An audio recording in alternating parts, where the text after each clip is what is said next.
할렐루야. 네. 오늘 우리가 나눈 말씀은요, 성령의 두 번째 빛깔입니다. 성령의 열매 두 번째 빛깔인 희락이라는 그 열매의 빛깔입니다. 제가 왜 빛깔이다라고 이렇게 표현하냐면, 성령의 열매는 몇 가지라고 말씀드렸죠? 한 가지입니다. 한 가지 성령의 열매가 연그러지면서 여러 가지 색깔을 띈다라고 말씀을 드렸습니다. 포도를 비료를 해서 말씀을 드렸죠. 포도가 처음에 열매가 맺힐 때는 연두색, 초록색, 그러다가 붉어지면서 검붉은 보라색을 띠게 됩니다. 그러면 완전히 성숙한 거죠. 마찬가지입니다. 성령의 열매도 처음에 있을 때는요, 사랑밖에 안 보이지만 그 위에 희락이 보이고 그 위에 화평이 보이면서 점점 연그러지는 것입니다. 그렇게 색깔만 변할까요?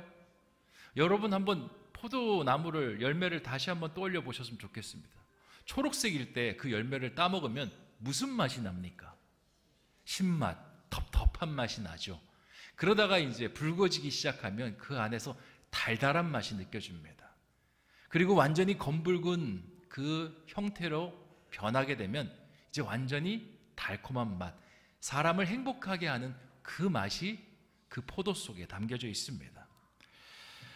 성령의 열매도 마찬가지입니다. 성령의 열매도요, 익어가면 익어갈수록 사람을 행복하게 합니다. 하나님의 좋은 것들이 우리 삶에 넘치기 시작합니다. 신앙생활이요, 전에는 재미없었는데 달달해지기 시작합니다. 누가 뭐라 하지 않아도 하나님 앞에 나오고 봉사하고 신앙생활하는 것이 너무 기쁜 일이 되는 겁니다. 그럼 역으로 내 삶 속에 신앙생활이 왜 이렇게 지지부진할까? 왜 이렇게 신앙생활이 재미가 없을까? 그건 거꾸로 생각해 봐야 됩니다. 어쩌면 내 안에 이 성령의 열매가요, 제대로 익어가지 않기 때문에 생기는 문제일 것입니다. 오늘 이 밤에 내 안에 있는 그 성령의 열매를 정말 완숙한 열매로 바꿔나가는 저와 여러분 되시기를 주님의 이름으로 축원드립니다. 자, 성령의 열매를 다룰 때 아주 중요하게 짚고 넘어가야 되는 것이 있습니다. 그게 뭐냐? 자, 희락은요, 사랑에서부터 출발한다라는 겁니다. 그러면 사랑은 어떻게 이루어졌냐? 성령이 우리 가운데 임재하시면서 하나님과 우리 사이를 묶으면서 사랑이 출발하는 겁니다. 그러니까 이 희락은요, 어디랑 연결된 희락이냐? 하나님과 연결된 희락이라는 겁니다. 하나님이 가장 근원이고요, 그 다음에 사랑, 그리고 그 위에 희락이 올라서야 바로 온전한 희락이 될 수 있다는 겁니다. 제가 왜 이 전제를 중요하게 여기냐? 이 희락에는요, 두 종류가 있습니다. 하나님으로부터 나와서 누리는 희락이 있고요, 인간의 욕심과 인간의 생각으로부터 출발하는 쾌락이라는 것이 있습니다. 자, 희락은 하나님의 축복인데 쾌락은 저주입니다. 희락은 하나님과 가까워지는 너무나 좋은 것인데 쾌락은 오히려 하나님과 멀어지는 겁니다. 그런데 성질은 똑같습니다. 나를 기쁘게 합니다. 성질은 똑같은데 양방향으로 그렇게 갈리는 겁니다. 그러니까 우리는 제대로 된 방향, 하나님의 축복이 담겨져 있고 하나님과 가깝게 만드는 그 희락을 쫓아야 되는 겁니다. 오늘 말씀에서는 어떻게 하면 우리가 온전한 즐거움, 희락을 누릴 수 있는지, 또 우리가 하나님과 멀어지게 하는 그 쾌락을 멀리할 수 있는지 같이 말씀의 지혜를 나누는 저와 여러분 되시기를 다시 한번 주님의 이름으로 축원드립니다. 자, 미국 필라델피아에 이 켄싱턴이라는 그런 도시가 있습니다. 미국 델라웨어 강을 저렇게 끼고 있는 아주 멋진 산업도시입니다. 보기만 해도 멋지지 않습니까? 저렇게 빌딩들이 즐비하고요, 저 앞쪽에는 이 공장이었던 곳입니다.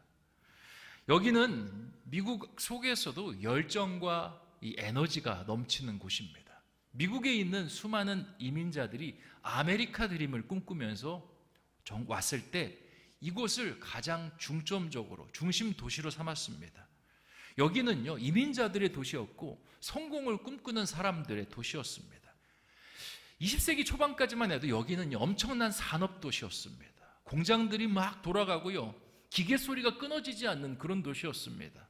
그러다 보니까 일자리가 풍부하고요, 그리고 일자리가 아주 저질의 일자리가 아니라 양질의 일자리로 채워져 있습니다. 사람들에게 수입이 아주 풍성하게 생깁니다. 그러다 보니 마음이 여유롭고요, 교육에 대한 열이 높은 그런 고급 도시였습니다. 그런데 이 도시가 최근에 사람이 살기 힘든 황폐한 도시로 바뀌고 말았습니다. 지금은요, 별명이 새롭게 붙여졌습니다. 좀비 도시라고. 왜 좀비 도시냐? 이 사람들이 이렇게 걸어 다닙니다. 정상적으로 걷는 것이 아니라 저렇게 비틀비틀 거리면서 저렇게 걸어 다니는 겁니다. 도시가 이렇게 변한 지 10년이 채 되지 않았습니다. 왜 도시가 이렇게 되었을까요? 사람들이 저렇게 왜 걸어 다니는 것 같습니까? 네, 마약 때문입니다. 정확하게 말하면 이 펜타닐이라는 그 마약이 저 도시를 휩쓸면서 사람들이 저주형이 된 겁니다.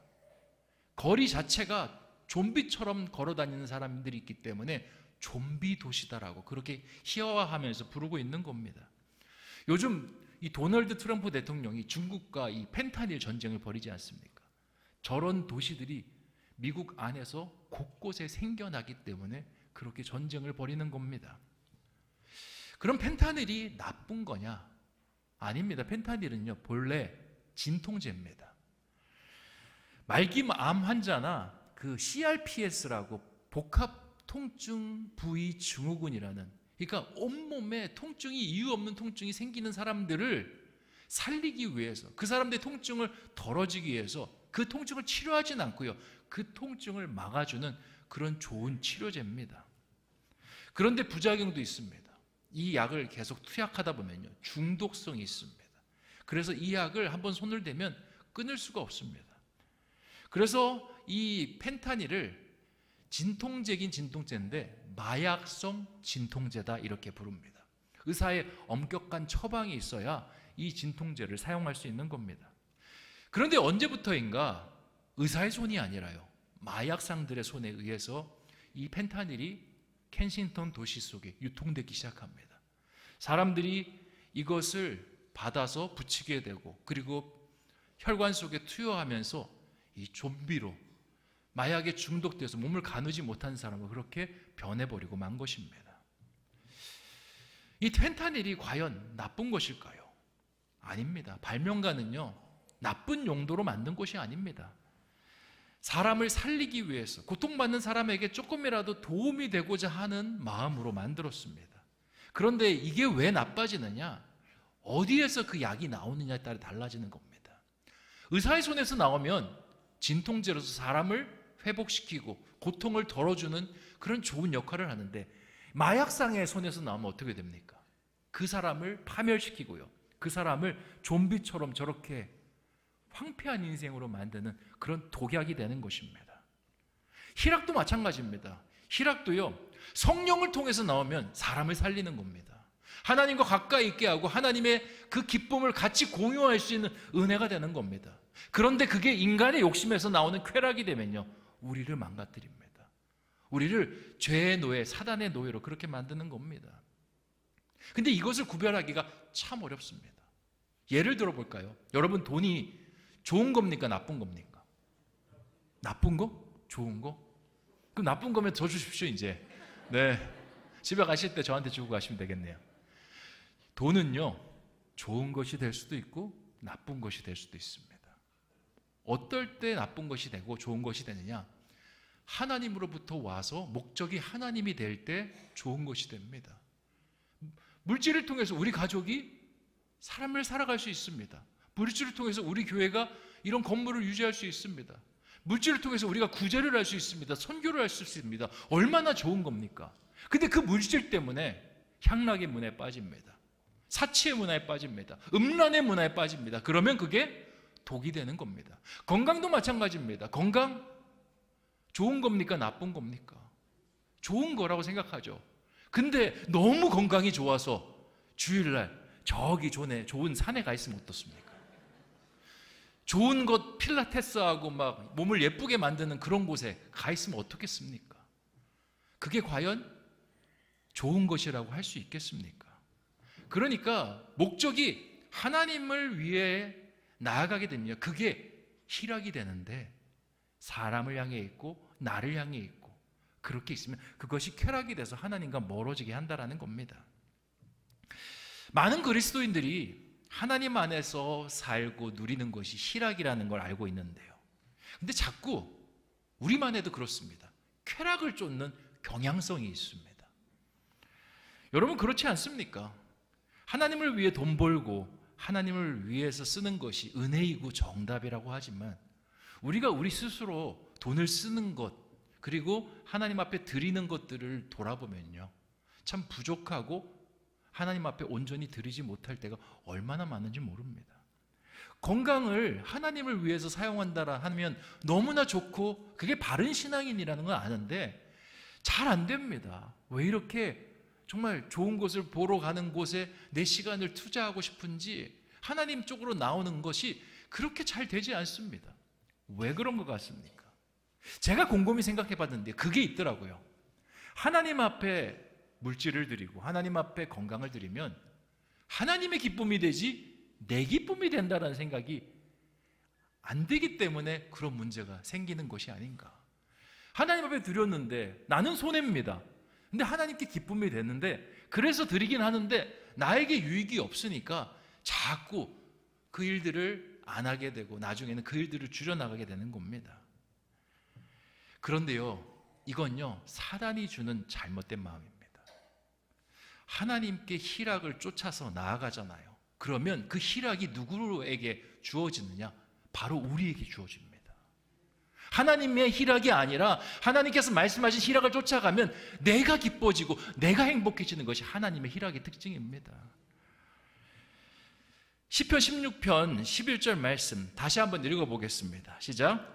주께서 생명의 길을 내게 보이시리니 주의 앞에는 충만한 기쁨이 있고 주의 오른쪽에는 영원한 즐거움이 있나이다. 아멘. 하나님께서 생명의 길을 보이셨는데 우리가 그 길에 가면 충만한 기쁨이 있다고 합니다. 그 기쁨이 누구를 향한 기쁨이냐? 나를 향한 기쁨입니다. 그리고 주의 오른쪽에 영원한 즐거움이 있다고 했는데 그 오른쪽에 앉는 사람이 누굽니까? 궁극적으로 우리입니다. 하나님께서 영원한 즐거움을 우리에게 주신다라고 말씀하신 겁니다. 그러면 하나님의 기쁨은 어떨 때 기쁘냐? 스바냐 3장 17절에 하나님의 기쁨이 기록이 되어 있습니다. 제가 한번 읽어보겠습니다. 너희 하나님 여호와가 너희 가운데 계시니 그는 구원을 베푸실 전능자시라. 그가 너로 말미암아 기쁨을 이기지 못하여 하시며 너를 잠잠히 사랑하시며 너로 말미암아 즐거이 부르며 기뻐하시리라 하리라. 아멘. 자, 하나님의 기쁨이 뭐냐? 우리가 하나님의 길을 따라서 기쁨을 누릴 때 하나님 기뻐하시는 겁니다. 우리가 영원한 즐거움이 있는 하나님 우편으로 갔을 때 그 즐거움을 누릴 때 하나님께서 그 모습을 보시면서 기뻐하는 것이 하나님의 기쁨입니다. 이렇게 생각하시면 됩니다. 우리가 자녀를 얻습니다. 자녀가 승진하면 부모 기쁩니까? 안 기쁩니까? 안 기쁘나요? 기쁘지 않습니까? 자녀가 조금 어리게 표현하겠습니다. 학교에서 100점 맞고 왔습니다. 부모 좋습니까? 안 좋습니까? 그런 적이 없어서 대답을 좋지 않습니까? 왜 좋습니까? 자녀가 100점 받았는데 자녀가 승진해서 돈 많이 버는데 왜 좋습니까? 내가 사랑하니까, 사랑으로 묶여 있으니까. 그러니까 내 자식이 잘 됐는데 꼭 내가 잘 된 것 같아요. 내 자식이 100점을 받았는데 내가 잘 되는 것 같습니다. 하나님께도 마찬가지입니다. 하나님의 길을 걸어가서 우리가 하나님께서 예비하신 축복들을 누리면 우리가 기쁘고요. 먼저 그 다음에 누가 기쁘냐? 하나님이 기쁜 겁니다. 예수님도 똑같은 말씀하셨습니다. 누가복음 15장 7절에 내가 너희에게 이르노니 이와 같이 죄인 한 사람이 회개하면 하늘에서는 회개할 것 없는 99 의인보다 더 어떻게 한다고요? 기뻐하리라. 주님은요, 우리가 주님의 길을 걷는 것을 기뻐한다라고 말씀하는 것입니다. 우리의 기쁨이 하나님의 기쁨이 되고 하나님의 기쁨이 있는 곳이 우리의 기쁨이 되게 하는 것이 바로 하나님께서 말씀하시는 희락의 의미인 겁니다. 성경을 보면요, 하나님의 길을 떠났던 사람들, 하나님께서 말씀하시는 자리로 나갔던 사람들, 하나님이 무지하게 기뻐하셨습니다. 아브라함, 고향과 친척과 아버지의 집을 떠나 내가 내게 지시할 땅으로 가라 말씀하시는 순간 순종했습니다. 하나님 너무 기뻐하셨습니다. 막 약속을 쏟아내십니다. 그리고 하나님만 기뻐하셨냐? 아니요. 성경을 읽어보면 아브라함이 뭐가 됐냐? 거부가 됐습니다. 거부가 뭘까요? 큰 부자가 된 겁니다. 뿐만 아니라 자식도 놓고 민족을 이루는 사람이 됐고요. 그리고 모든 믿음의 아버지, 믿음의 조상이 되는 축복을 얻었습니다. 모세는 어떻습니까? 모세는요, 하나님께서 애굽으로 가라고 말씀하십니다. 근데 애굽 가기가 참 쉽지 않습니다. 왜냐? 트라우마가 있어요. 애굽에서 실패했던 트라우마. 그리고 죄인으로 쫓겨서 그 미디안 광야로 갔거든요. 근데 하나님께서 그로 가라고 말씀하십니다. 그랬더니 그 말씀을 순종해서 나갔더니 하나님께서 기뻐하십니다. 그리고는 하나님만 기뻐했냐? 아니요. 모세도 기쁨이 될 수 있도록 하셨습니다. 10가지 기적을 행하시고요. 그리고 홍해바다를 갈라서 지나가게 하시고요. 이스라엘 백성들을 출애굽하여서 가나안 땅으로 인도하는 영도자의 영광을 누렸습니다. 우리도 마찬가지입니다. 우리도요, 하나님을 따르면요, 그게 하나님의 기쁨이 되면서 우리의 기쁨이 되는 겁니다. 그러니까 우리는요, 하나님 앞에 나아가는 거 주저할 필요가 없습니다. 아, 내가 하나님 앞에 드리면 나에게 손해겠지? 절대 그렇지 않습니다. 하나님은요, 거저가 없습니다. 반드시 기쁨이 됐으면 하나님께서 더 많은 기쁨으로 채워주십니다. 어제 말씀 나누지 않았습니까? 사랑이라는 것이 한번 사랑을 보여주면 사랑에 화답합니다. 그러면 그 다음에 주는 사랑은요, 더 큰 사랑입니다. 사랑이 겹쳐져서 결국에는 무릎을 꿇고 반지를 꺼내면서 청혼하지 않습니까? 똑같습니다. 하나님께 작은 것을 하면요, 하나님께서 그 작은 기쁨에 큰 기쁨으로 화답하시고요. 그리고 그 더 큰 기쁨으로 화답하면 더 큰 기쁨으로 화답하시는 것이 우리 하나님인 겁니다. 제가 목회를 하면서 이걸 정말 많이 느낍니다. 정말 하나님의 길이 은혜의 길이구나, 기쁨의 길이구나. 여러분께 좀 질문을 드리겠습니다. 여러분, 목회자로 사는 게요, 쉬운 일일까요? 어려운 일일까요? 어려운 일. 네. 제가 2가지 답을 준비했는데 혹시 쉬운 일이라고 하시면 신학교 연설을 써오시면 제가 친절하게 안내해 드리려고 제가 그렇게 준비를 했었는데 그런 분은 없으시군요. 네, 어려운 길입니다. 얼마나 어렵냐? 이 목사님들 사이에서 이런 유머가 있습니다.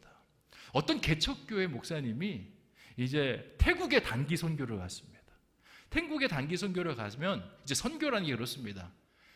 선교 기간 대부분을 봉사와 이제 선교를 하고 주로 이제 마지막 날은 이제 현지 투어나 또 문화 체험 같은 거 관광을 합니다. 이 선교사님이 선교를 열심히 한 다음에 이제 마지막 날 그 선교사님이 이 개척교회 목사님을 데리고 태국의 유명한 서커스를 보러 가겠다 그렇게 말씀하십니다. 갔더니 뭐 코끼리 서커스인데요, 얼마나 정말 코끼리가 잘하는지 모릅니다. 코끼리가 마치 이 조련사의 말을 알아듣는 것과 같이 착착착 움직입니다.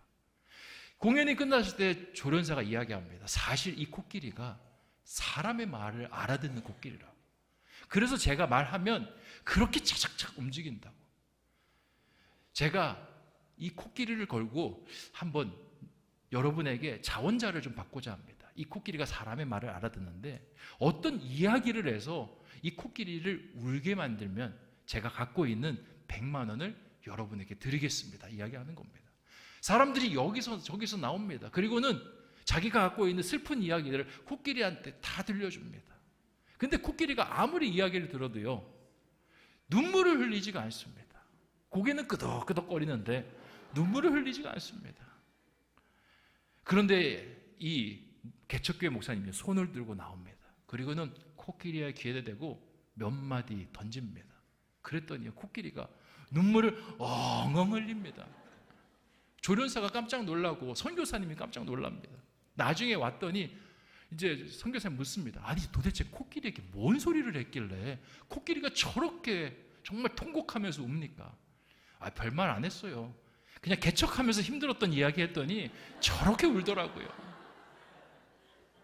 이제 조련사가 100만 원 잃었지 않습니까? 다시 이제 이야기합니다. 이번에는 이제 코끼리한테 이야기해서 코끼리가 이 2발을 들고 막 펄쩍펄쩍 뛰게 하는 사람이 있으면 제가 또 100만 원을 드리겠다고. 그래서 이번에도 이제 많은 사람들이 나왔는데 코끼리가 미동도 하지 않습니다. 어떤 사람은 코끼리를 막 밀치고요, 때리고요, 막 그렇게 하라고 하는데 코끼리가 전혀 꿈쩍도 안 합니다. 이번에 또 개척교회 목사님이 손을 두고 옵니다. 그러더니 코끼리한테 몇 마디를 했더니요, 코끼리가 고개를 절레절레 흔들면서 막 앞뒤 발을 하면서 뛰면서 난리를 난 겁니다. 선교사님이 또 깜짝 놀랐습니다. 도대체 뭔 말을 했냐고. 딱 한마디만 했다라는 겁니다. 코끼라, 서커스 그만두고 나랑 개척할래? 그랬더니 코끼리가 그렇게 뛰었다라는 겁니다. 목회자의 일이 얼마나 힘들면 이런 유머가 나오겠습니까? 그런데요, 저는 다시 태어나도 목회자가 될 것입니다. 왜냐? 이 목회자의 길에는요, 세상이 줄 수 없는 기쁨이 있습니다. 세상과 비교할 수 없는 기쁨이 있습니다. 절망 속에 있는 분을 신방하면요, 그 절망이 소망으로 바뀝니다. 아픔과 눈물 속에 있는 분을 같이 만나서 말씀 나누고 기도하면요, 그 사람의 마음 속에 있는 아픔이 위로로 변합니다. 하나님을 향한 감사로 변하는 놀라운 역사가 있습니다. 저는 아무리 봐도 저는 부족한 사람인데요, 하나님께서 나를 통해서 역사하시는 그 역사들을 보면 부족한 일이 하나도 없습니다. 하나님의 놀라운 일들을 보게 됩니다. 체험하게 됩니다. 그러니까 제가 하나님의 일이 너무 귀하구나, 하나님의 일이 너무 의미가 있구나, 그걸 느끼는 겁니다. 이 밤에도 마찬가지지 않습니까? 부족한 사람이 말씀을 준비해서 하는데 같이 와서 은혜 받고 같이 와서 하나님의 나라의 그 성령의 열매로 변화되기 위해서 몸부림치고 있지 않습니까? 이것을 어떻게 인간의 일이라고 설명할 수 있겠습니까? 하나님께서 하셨기 때문에 이 일이 가능한 겁니다. 이 일 속에 이렇게 서 있다는 것 자체가 저에겐 감사하고요, 은혜입니다. 그래서 제가 다시 태어나더라도 이 일을 하겠노라. 그 힘든 일이지만 세상이 줄 수 없는 그 기쁨이 있기 때문에 이 일을 하겠노라, 그렇게 생각하는 겁니다. 하나님의 기쁨에는요, 또 다른 능력이 있습니다. 이 세상은 좋은 일이 있어야 기쁩니다. 안 좋은 일이 있을 때 기쁜 건요, 좀 이상한 사람입니다. 돈을 잃었는데 기쁘다? 실성한 거예요. 돈을 너무 많이 잃으면요, 이렇게 하면서 웃습니다. 그 예전에 드라마 추노라고 아십니까? 그 추노에 보면 기구한 사형들 많잖아요. 거기서 이제 장혁이라는 배우가 혼자 웃습니다. 웃습니다. 넋이 나가서 우는 거예요. 보통 사람들은요, 호재가 있어야 웃고요, 악재 속에는 웁니다. 근데 하나님 안에서는요, 악재가 찾아와도 웃습니다. 어떻게? 하나님은 그 악재를 호재로 바꾸시는 분입니다. 아픔을요, 기쁨으로 바꾸시는 분이시고요, 그리고 여러 가지 환난을 하나님의 영광으로 바꾸시는 분이시기 때문에 그렇습니다. 이게 이사야서 61장 3절에 기록이 되어 있습니다. 같이 한번 읽어보겠습니다. 시작. 무릇 시온에서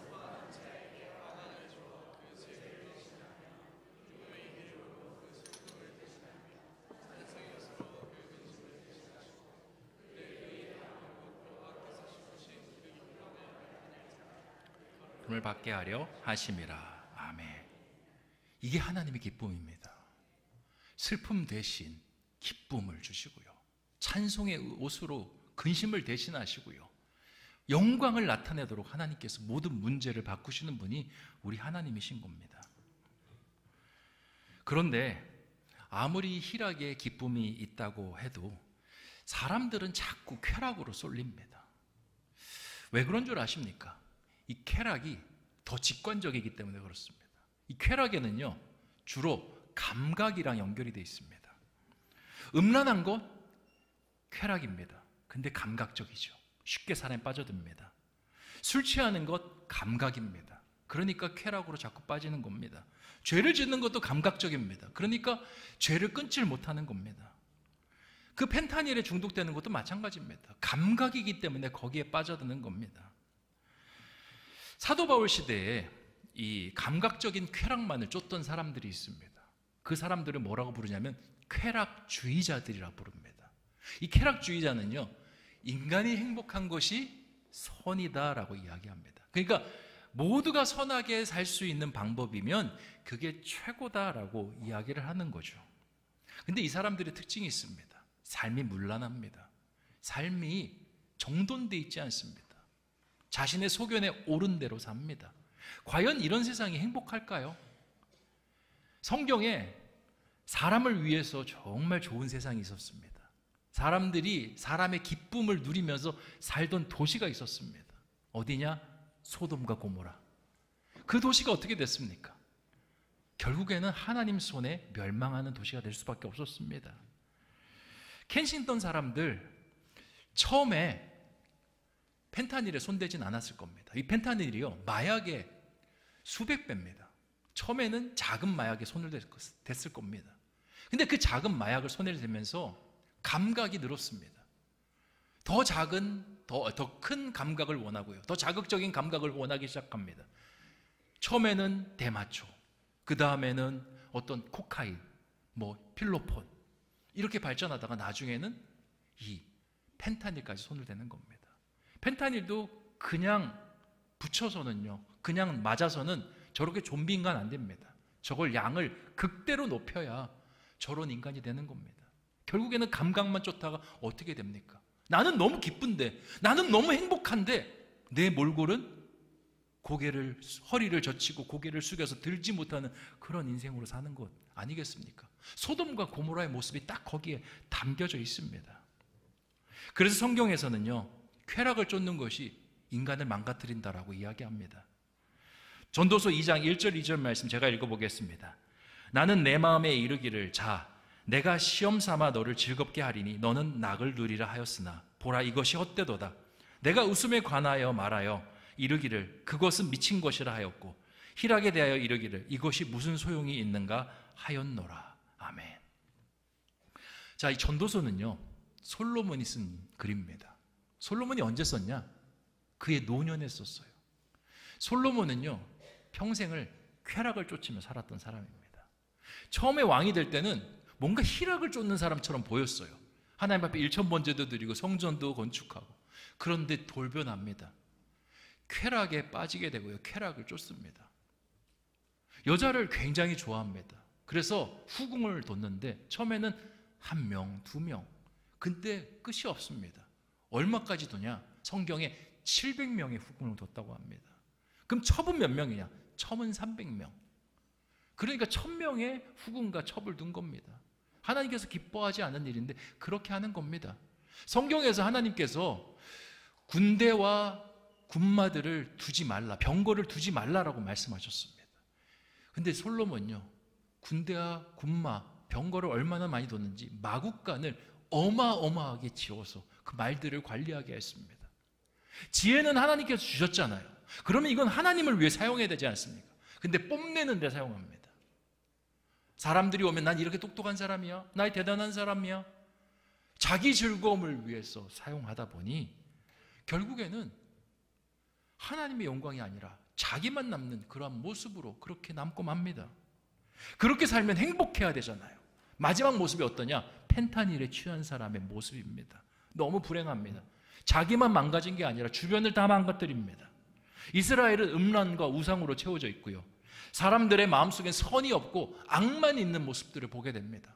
성전을 멋지게 지었는데 성전에 예배하는 사람이 없습니다. 제사 드리는 사람이 없습니다. 다 우상으로 그렇게 흩어져 버렸습니다. 왜 백성들이 이렇게 되었을까? 왜 이스라엘이 이 지경이 되었을까? 노년에 후회하는데 이유는 한 가지입니다. 나 때문이야.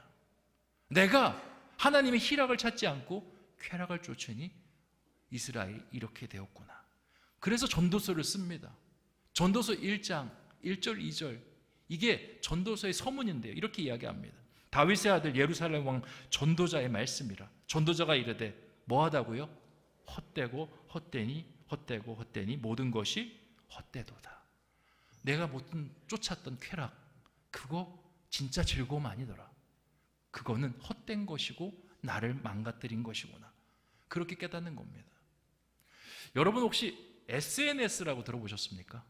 소셜 네트워크 서비스라고 해서 인터넷에 자신의 개인의 사생활을 올리는 그러한 일들을 이야기합니다. 거기를 들여다보면요, 이 세상에 온통 허영과 쾌락이 보입니다. 거기 이렇게 뜨는 사진들을 보면 전부 좋은 데 가서 비싼 음식 먹는 사진들 뜹니다. 그리고 거기에서 또 좋은 어떤 여행지, 비싼 여행지 호텔 가가지고 거기서 사람의 즐거움을 누리는 사진들이 즐비합니다. 또 사치품, 명품이라든지 좋은 차라든지 이런 걸 가지고 사진 찍어서 자랑하는 사람들 즐비합니다. 근데 그 사람들의 모습을 보면요, 다 웃고 있습니다. 웃고 있으니까 어떤 생각이 드냐면, 아, 쾌락에 뭔가 행복이 있구나, 그런 착각이 듭니다. 그리고 반대로 생각합니다. 나는 이런 것이 없으니까 내 삶은 불행한 인생, 초라한 인생 아닐까, 상대적인 박탈감이 듭니다. 어떤 공중파에서 이 SNS의 사람들이 도대체 어떤 사람들인가 취재를 한 적이 있습니다. 그리고 다큐멘터리를 만들었습니다. 그 사람들, 돈이 그렇게 많고 성공한 사람들, 정말 행복하게 사는 사람들일까 들여다봤는데요, 실제는 안 그렇습니다. 전부 꾸며낸 겁니다. 어떤 사람은요, 빚더미에서 그 사람들 앞에 보여지는 것을 찍기 위해서 그렇게 몸부림치는 사람이 있고요, 또 어떤 사람들은요, 자극적인 콘텐츠로 수입을 얻기 위해서 그걸 만드는 사람들도 있습니다. 또 어떤 사람은 그냥 보여주기 식에 그냥 빠져가지고 중독이 돼가지고 그냥 허랑방탕하게 사는 사람들이 대부분이었습니다. 사람들과 실제적으로 인터뷰했는데 행복하십니까? 다들 뭐라 그랬냐면 불행하답니다. 이게 불행한 것을 아는데 끊을 수 없고 거기에 계속 머물러 있으니 너무나 불행하고 자기는 이것이 없으면 이제 살아갈 수 없는 그런 존재가 되어버렸다고 그렇게 이야기하는 겁니다. 쾌락을 쫓아갔던 사람들요, 끝이 안 좋습니다. 성경에서도 이걸 이야기합니다. 솔로몬 나라가요, 솔로몬 죽은 다음에 두 동강 납니다. 쾌락을 쫓아갔던 기드온도 처음에 잘하다가 나중에 여색을 쫓습니다. 첩이 많았고요, 자식이 70명입니다. 근데 그 자식들이 어떻게 되냐, 아비멜렉이라는 자식 하나 때문에 한 반석에서 다 목숨을 잃는 그런 불행한 결말로 맞춰집니다. 예수님을 쫓았지만 물질의 쾌락을 쫓았던 가룟 유다 어떻게 됩니까?